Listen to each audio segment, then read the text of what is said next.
Welcome to mathematical science. So linear algebra के series में today we are going to learn about rank of matrix, है ना। बचपन में पढ़ते आ रहे हैं, ऑफकोर्स +2 तक आपने रैंक ऑफ मैट्रिक्स किया होगा।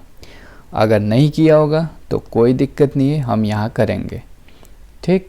सो अभी तक हमें पता है what is the row echelon form and reduced row echelon form, है ना। Reduced row echelon form is very important form. Reduced row echelon form जो है बहुत इंपॉर्टेंट फॉर्म है। उसी को फर्दर उसी को आगे करते हुए, उसी को कंटिन्यू करते हुए बस एक हमारे पास थियरम या एज ए नोट्स आप इसको रख सकते हैं। थियरम 2.6 में गिवन है एंड्रिली की। सो ये कहता है every matrix is a row equivalent to a unique matrix in reduced row echelon form. यानी किसी भी मैट्रिक्स को हम रिड्यूस्ड रो एक्लेन फॉर्म में कन्वर्ट कर सकते हैं एंड वो जो रिड्यूस्ड रो एक्लेन फॉर्म होगा वो हमेशा यूनिक होगा, ठीक है। सो द रिजल्ट और note every matrix is a row equivalent to a unique matrix in reduced row echelon form, ठीक है। इट मीन्स ये कहना ये चाह रहा है, इट मीन्स अगर हमारे पास कोई मैट्रिक्स है, ठीक है, एनी मैट्रिक्स ए, ठीक है, और ये जो आया है, ये जो मैट्रिक्स ए, ये हमेशा अगर इसमें मैं एलिमेंट्री रो ऑपरेशन लगाऊं, है ना, finite number of elementary row operation लगाऊं, यानी 3 जो ऑपरेशन थे हमारे वो यूज़ करूं, तो ये कोई ना कोई रिड्यूस्ड रो एक्लेन फॉर्म बनेगा। सपोज ये सी है, सी मैट्रिक्स बन रहा है which is in the reduced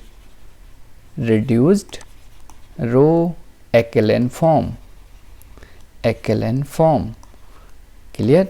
and इसी मैट्रिक्स में मैंने बहुत सारे फाइनाइट एलिमेंट्री रो ऑपरेशन लगाए ऑफकोर्स।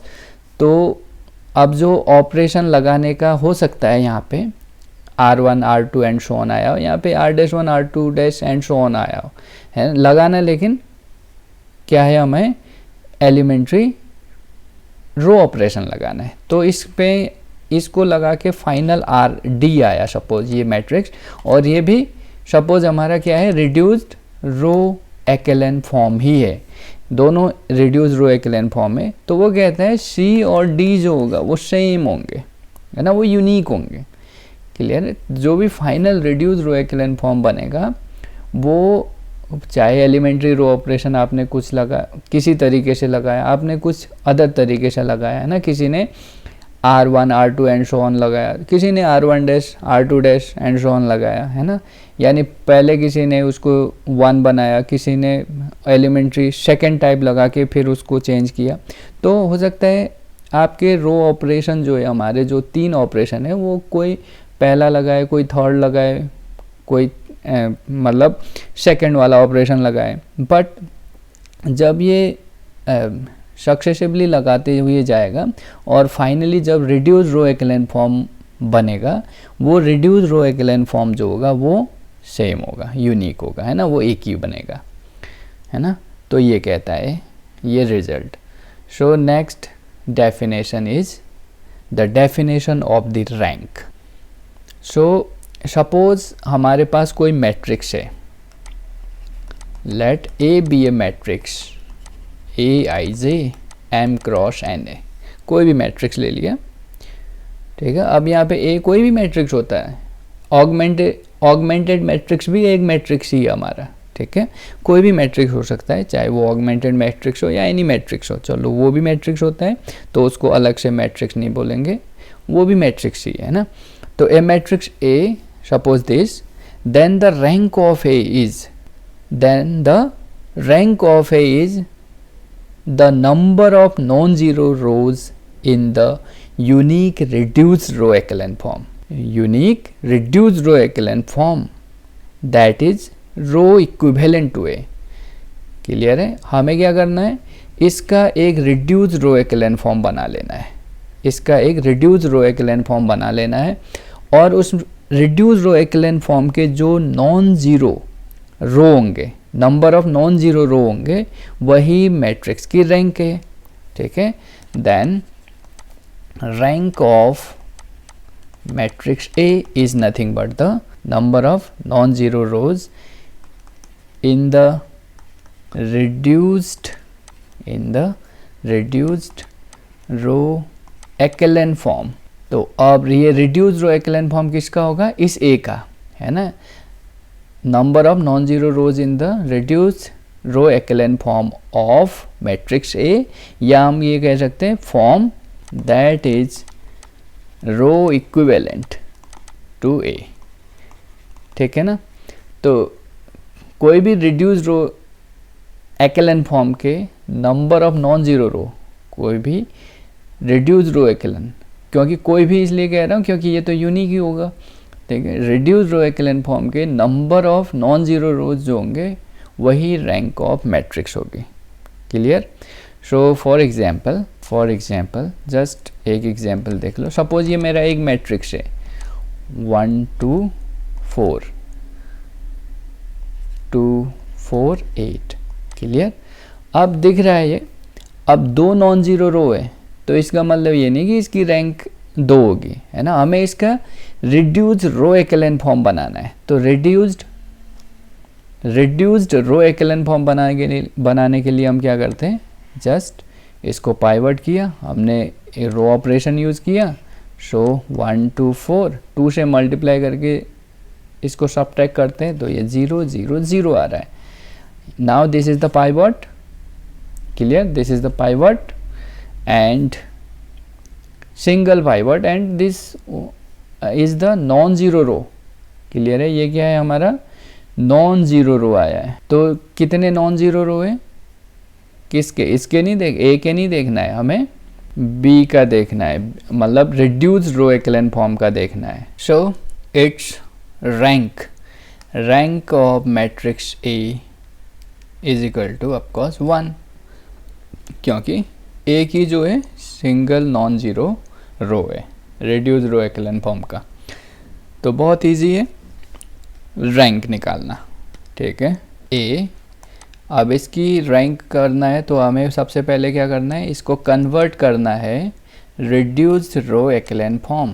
C क्या है आपका? Reduced row echelon form. तो जस्ट हमें क्या देखना है, जब भी रैंक ऑफ A, है ना, रैंक ऑफ A जो होगा of course number of non zero rose of Matrix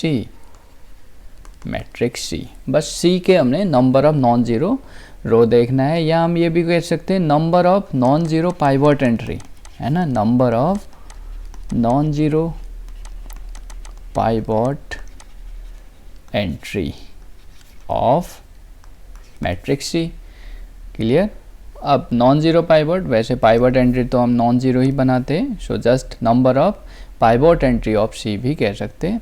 so sometime it is denoted by rho of A, है ना, ये भी रैंक ऑफ A ही होगा, ठीक है। तो किसी भी तरीके से हम इसको डिनोट कर सकते हैं। Again one example. So simply एक हमारे पास है, तो इसकी रैंक क्या होगी? Suppose this is matrix A, तो इसकी रैंक क्या होगी? तो हमें क्या करना है, पहले इसको रिड्यूस रो echelon फॉर्म में कन्वर्ट करना है। क्लियर? तो आप रो ऑपरेशन यूज़ कर लेंगे इसमें, ठीक है। तो जैसे ही रो ऑपरेशन हम यूज़ करेंगे तो इसमें आ जाएगा 1 0 0 0 1 0 0 0 1, ठीक है। तो ये मैट्रिक्स बनी हमारी C। तो रैंक ऑफ A जो होगा ऑफकोर्स कितने नॉन जीरो है, कितने नॉन जीरो रो है? 3 नॉन जीरो रहे। अब यहाँ पे जो है A जो है एक्चुअली में हमारा ये पूरा ऑगमेंटेड मैट्रिक्स है, ठीक है ना। तो यहाँ पे 3 कॉलम 3 रो है, 3x3 का मैट्रिक्स है।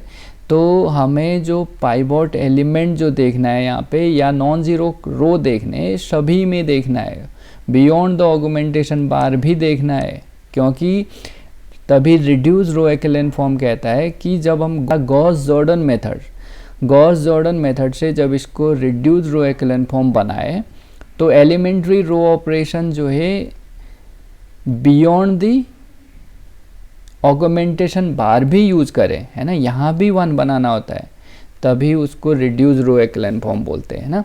तो यहाँ पे 3 हमारे नॉन ज़ीरो रो है, so just the rank of A is 3। हमारा एक रिजल्ट है थियरम 2.7 करके, एज ए रिजल्ट ही मैं लिखूँगा इसको। This is result for the rank of coefficient matrix of the homogeneous system.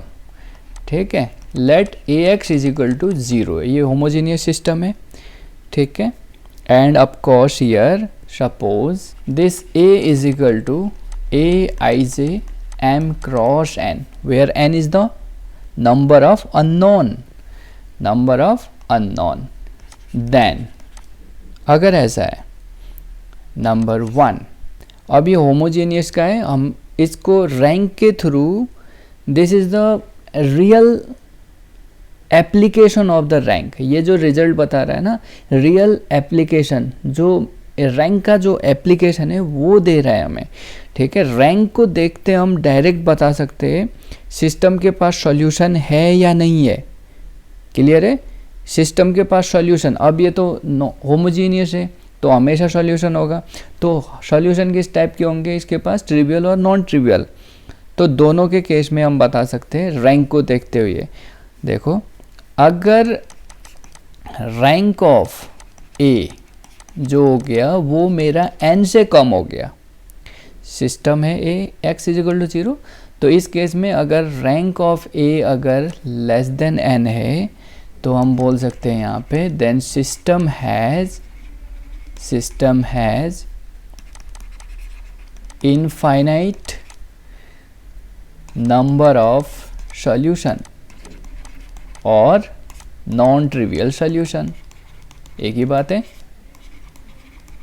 तो सिस्टम रैंक को देख के डायरेक्ट हम बता देंगे कि सिस्टम होमोजीनियस सिस्टम, ऑफकोर्स यहाँ पे होमोजीनियस की बात हो रही है, होमोजीनियस सिस्टम के पास सॉल्यूशन कैसा होगा, नेचर ऑफ सॉल्यूशन हम बता पा रहे हैं। ठीक है, second, if rank of A is equal to n, rank of A is equal to number of unknown या number of variable, then system has unique solution और trivial solution, एक ही बात है।